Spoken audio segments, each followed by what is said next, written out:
As the sun hit your skin and the fabric that adorned you perfectly, Sinbad couldn't help as his gaze found its way to you. Similar to a wave in a low tide reaching out for the sand on shore, Sinbad was wandering around in the marketplace, perhaps hopeful to find anything that would catch his eye, maybe even find a woman or two to court before leaving back to Sindria. Sinbad saw passings of you multiple times already. It was only now that he decided to approach you. Your hand reached out to graze the gem of a bracelet that lays in front of you on a small silk cushion. Just as you begin to tuck your fingers to hook around the cuff, another's hand gently drags your wrist away from it before sliding his hand to the palm of yours. You denied him the satisfaction of your stare to him as he begins to talk. You were kissed by the stars as the universe wept with envy at your beauty. Sinbad awaits for your reaction, even for the smallest bit of blush to graze your cheeks or a flustered smile. You hum a short and simple note before speaking your reply. I'm aware.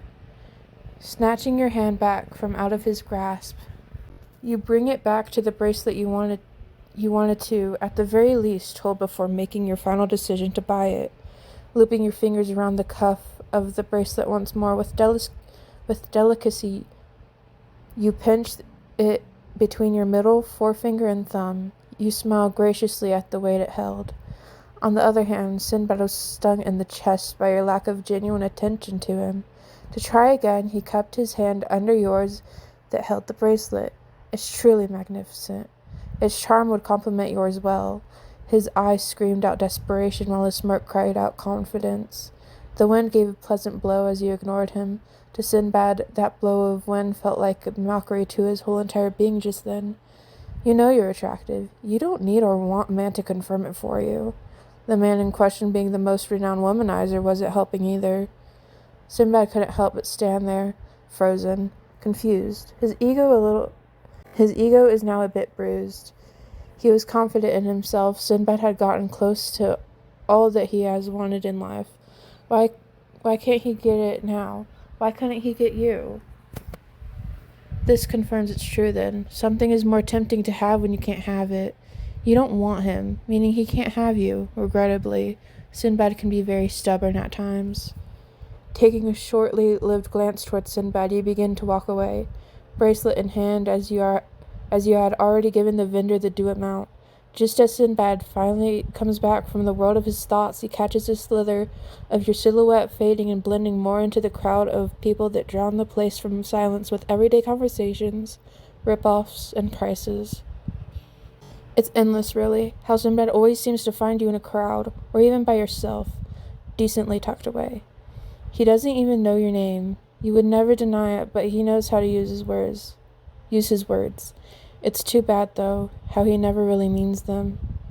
For Sinbad, flirting and courting women was nothing more than a game. He wants to collect every piece of on the chessboard, every pawn and queen. You're not a figure made from wood, though. You aren't a piece of the game. You are a player as well. You dodge and counter him perfectly and with unruly grace. Neither of you are wanting to admit defeat or agree to a draw. Sinbad truly wants what is out of reach, even more so as he builds a pedestal for you in his mind. Obsession and worship, that's all that he has developed for you. The most confident and somewhat charming woman he has ever met. Not a love or a crush. It can barely even be described as admiration. Those feelings of him would wash away the moment he has you under his thumb. It's never going to happen. May he harbor those feelings for you until he forgets even your breath or until death. He only wants you because you don't want him. It's quite, frankly, annoying. He never found himself to be this desperate for another's attention, especially a woman's. He felt pathetic, but that didn't really stop him.